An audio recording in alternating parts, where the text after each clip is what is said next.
अगर एक अपन lump sum amount देखें तो कितना बन जाता होगा फूड डिलीवरी 16-18 घंटे में? 99.9% माल्टीज इंग्लिश बोलते हैं। ये माल्टा तो ऐसा कंट्री है जो बाय बर्थ भी जो है ना नहीं दे रहा। 8 घंटे में तो आप दाल रोटी नहीं चला सकते अपनी सेविंग को दूर की बात है। तो केरला है ना जी, उसके तो बहुत है यहाँ। अच्छा, लाइसेंस है मेरे पास 4 लाइसेंस है। गाड़ियाँ भी काफी है। गाड़ियों पर क्या आपको बता दूं, दुनिया का ये वाइड कंट्री है जिसमें पॉपुलेशन से ज्यादा गाड़ी है। Go back to your country. हाँ, ये आपने बड़ा सवाल किया। तो भाई लोग फिलहाल हम लोग जा रहे हैं एक क्लब के लिए और रास्ते में एक टैक्सी बुक की थी और भाई उसी में अभी रास्ते में लगभग 30 मिनट कुछ लगेंगे क्लब तक पहुंचने में, या फिर 15-20 मिनट कुछ ऐसा ना। और देखते हैं भाई आज शाम का कैसा प्रोग्राम रहता है। फिलहाल भाई अपने साथ जो भाईजान अपने गाड़ी चला रहे हैं उनका नाम है मोहम्मद फरहाद। और फरहाद भाई यहाँ पे माल्टा में रह रहे हैं काफी लंबे टाइम से नहीं, लेकिन 1-2 साल से है ना। 1 साल 4-5 महीने हो गए। और क्योंकि भाई मैं अभी आया ही हूँ, जैसे आपको पता है, छुट्टी बनाने के लिए, तो मैं पूछना चाहता हूँ फरहाद भाई से ना कि माल्टा कैसा है ओवरऑल एज अ कंट्री। और क्योंकि ये भी साल भर से कुछ जो भी टाइम से रह रहे हैं, तो इनका क्या मानना है, यहाँ पे टैक्सी चलाते हैं, कैसी कंट्री है, क्या कहना चाहोगे भाई आप? कंट्री मौसम के लिहाज से तो बहुत अच्छा है, दुनिया का बेस्ट मौसम है यहाँ का। जी, मेरे को भी वही लगता है। मेडिटेरियन जो है ना वो दुनिया में बेस्ट वेदर कंसिडर किया जाता है जी। और माल्टा जो कि in the middle of the Mediterranean है, तो ऑफ कोर्स वेदर तो इस जैसा कहीं नहीं मिलेगा आपको। अच्छा। सर्दी होती कोई नहीं, क्योंकि बर्फबारी नहीं है तो सर्दी कहाँ से होगी। मतलब सर्दी बिल्कुल भी नहीं होती?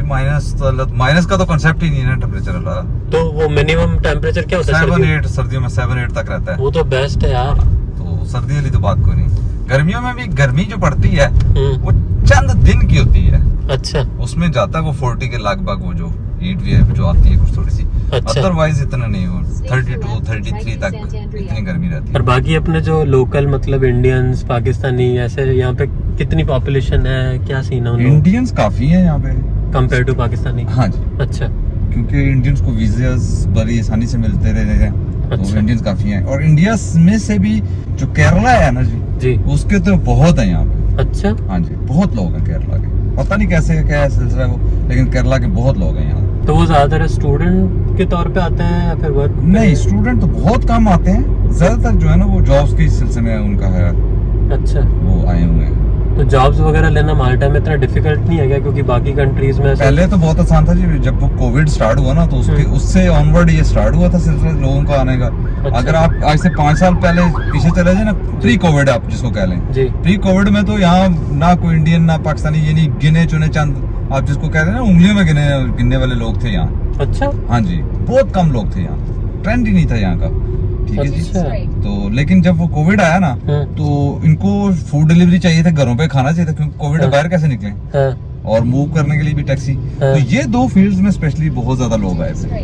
यही चीज मैंने नोटिस की यहाँ पे ना, मतलब अपने देसी लोग फूड डिलीवरी वोल्ट में बहुत लोग हैं। वही कर रहे हैं, और तो कोई भी नहीं करता। और तो ये लोग तो नहीं करते, यूरोपियंस हैं, वो तो इस काम में आते ही नहीं है। बिल्कुल।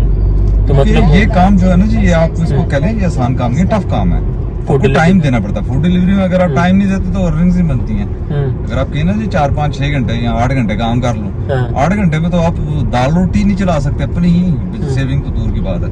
अच्छा। यहाँ पे जो है ना लोग, पाकिस्तानी, इंडियन, नेपाली, ये लोग 16 से 18 घंटे तो नॉर्मली करते हैं ये काम। हाँ जी भाई साहब, और फिर वो जाकर उनको 4 पैसे भी बचते हैं नहीं, आप ये कह लें। अगर एक अपन लमसम अमाउंट देखें तो कितना बन जाता होगा फूड डिलीवरी 16-18 घंटे में? देखिए जी, पहले तो अच्छे पैसे बन जाते थे। अब जो है ना, क्योंकि राइडर्स ज्यादा हो गए हैं तो कम बनते हैं उनके। यानी उनको पहले जिसको कहते हैं ना दिहाड़ी का, वो 100 रुपया बनाना, 100 यूरो बनाना आसान था। अब 100 यूरो बनाना मुश्किल हो गया।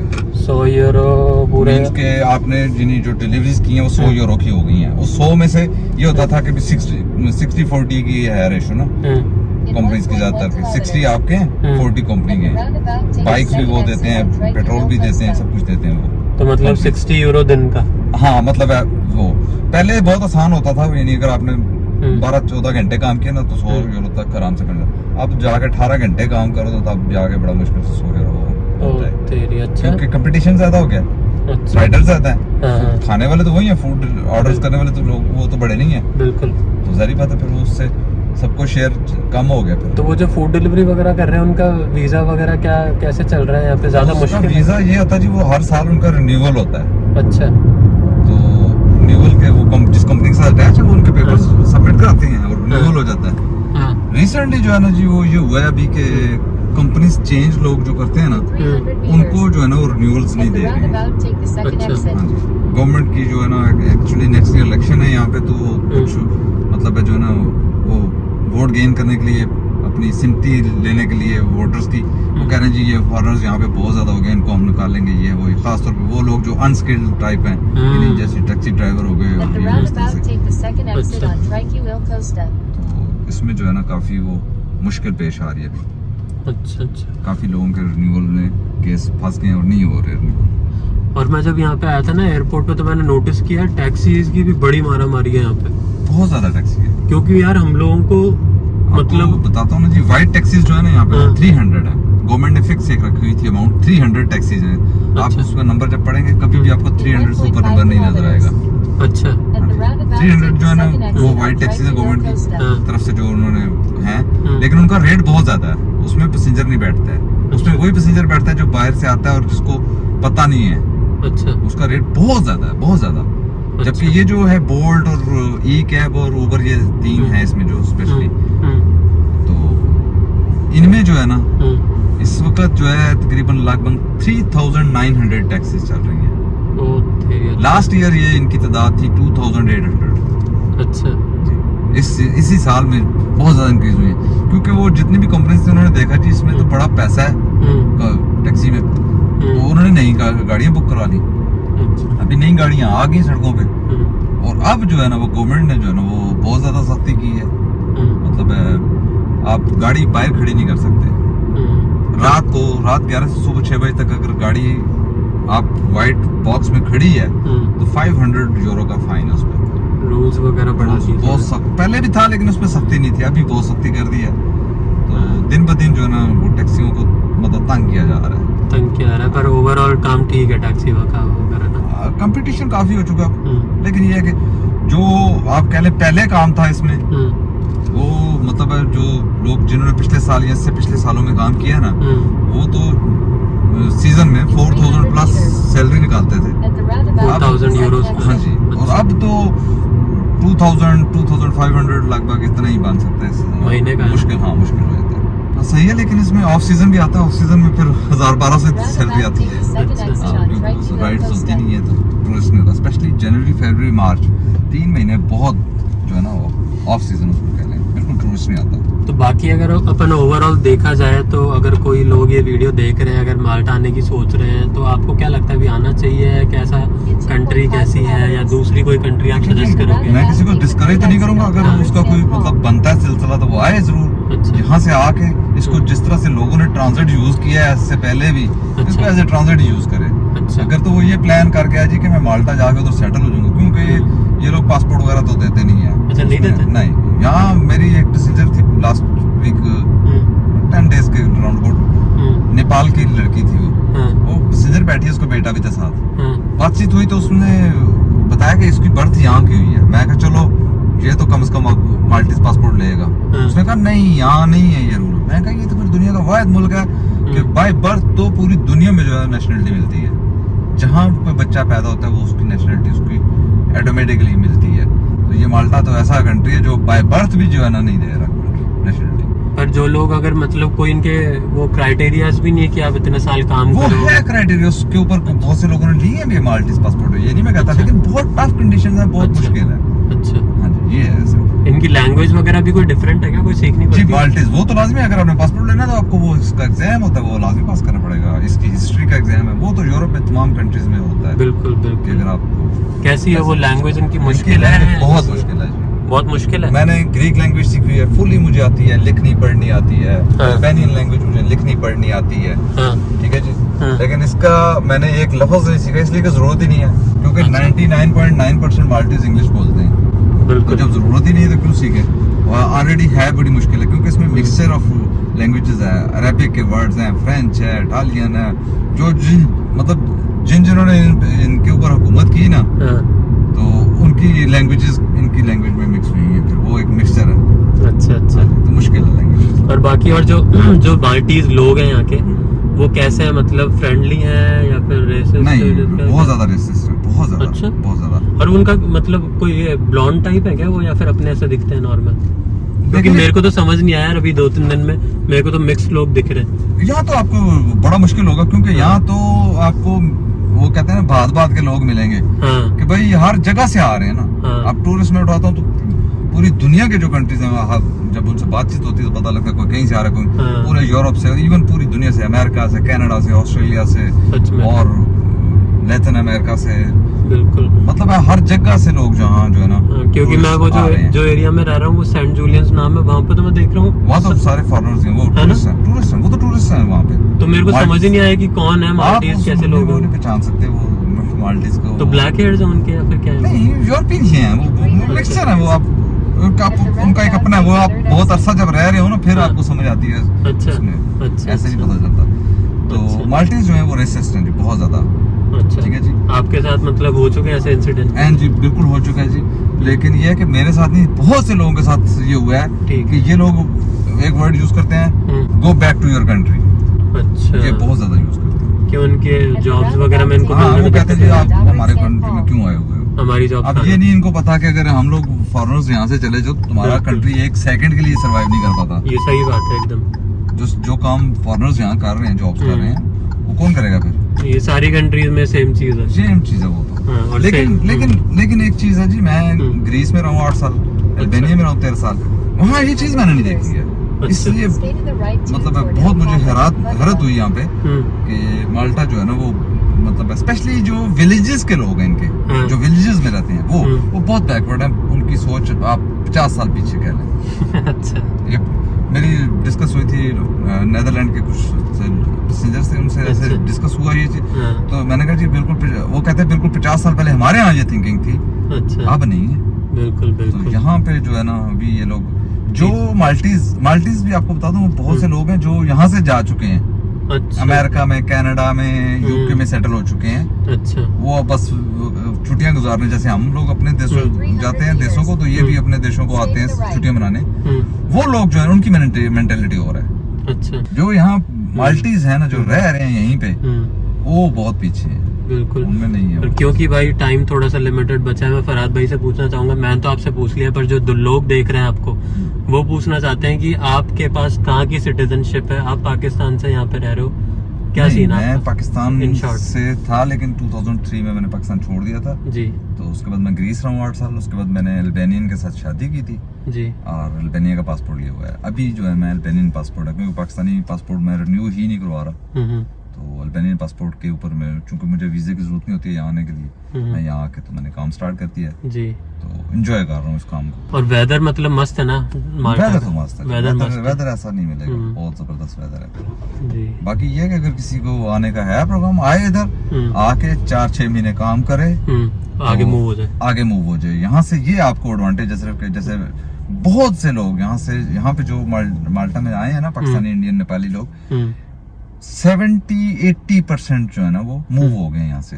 अच्छा, हाँ जी, वो गए हैं पुर्तगाल, उन्होंने वहाँ जाके फाइल लॉक कराई है, और वो उस प्रोसेस में कई का कार्ड आ गया, कई उसके फिंगर्स के वेट कर रहे हैं, और मतलब कई जो है वो यहाँ से फिर पुर्तगाल में मूव भी हो गए हैं।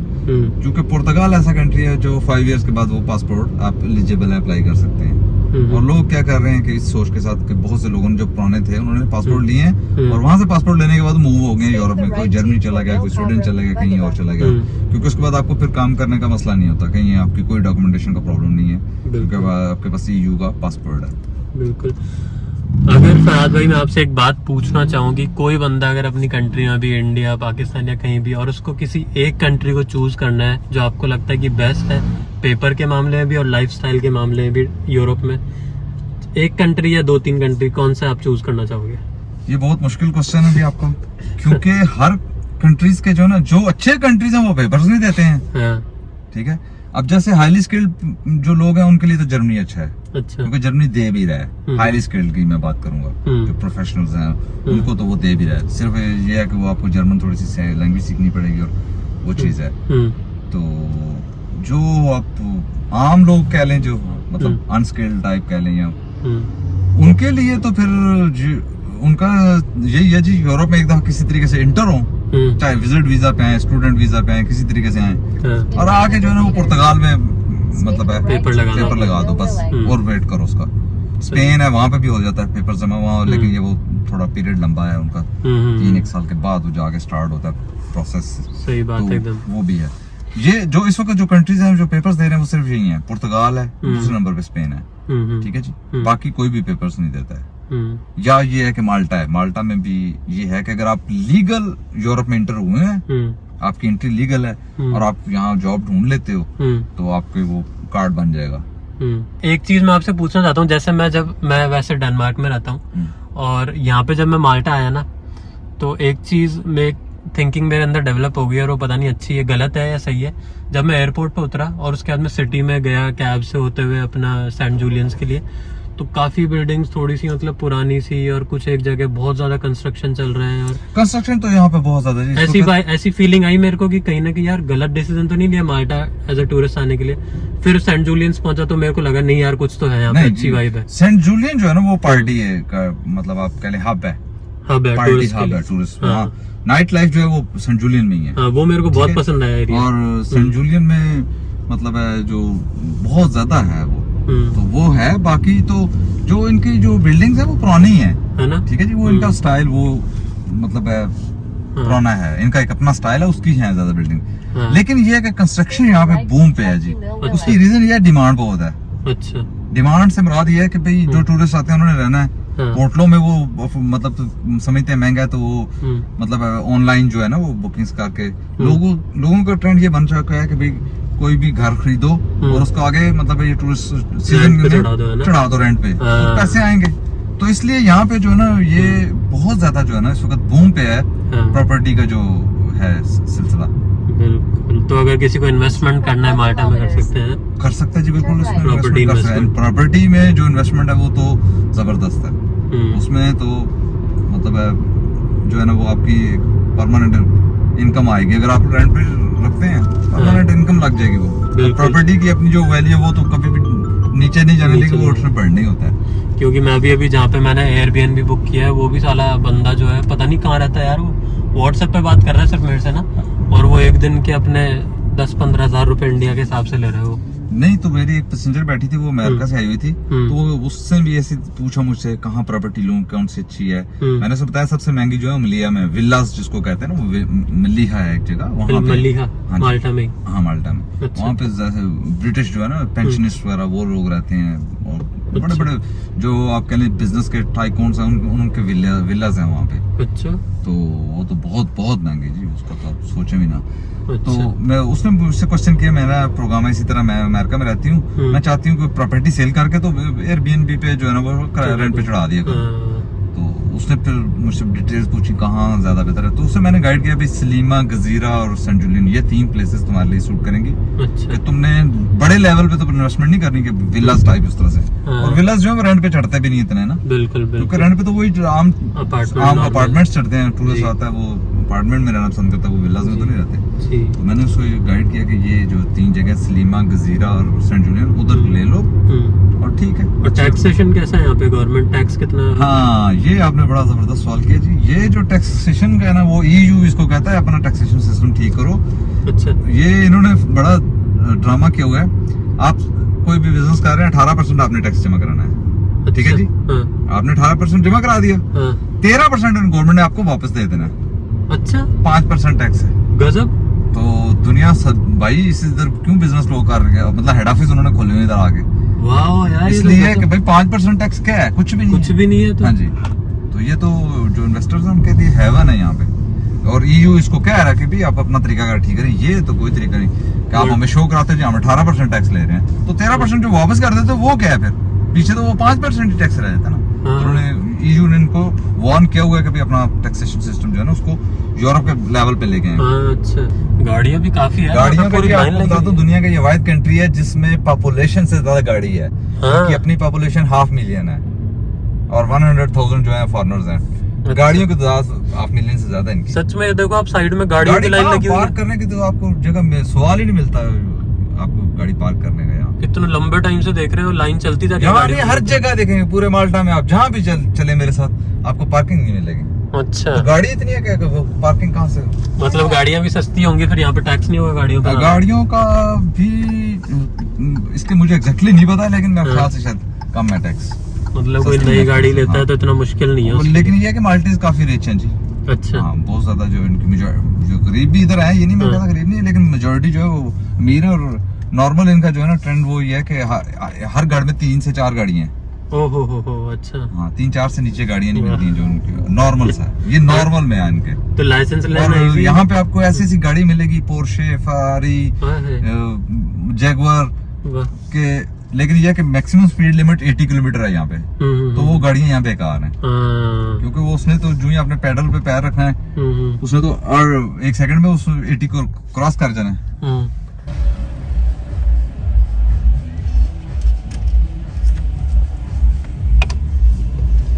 लाइसेंस जी मेरे पास 4 लाइसेंस हैं जी।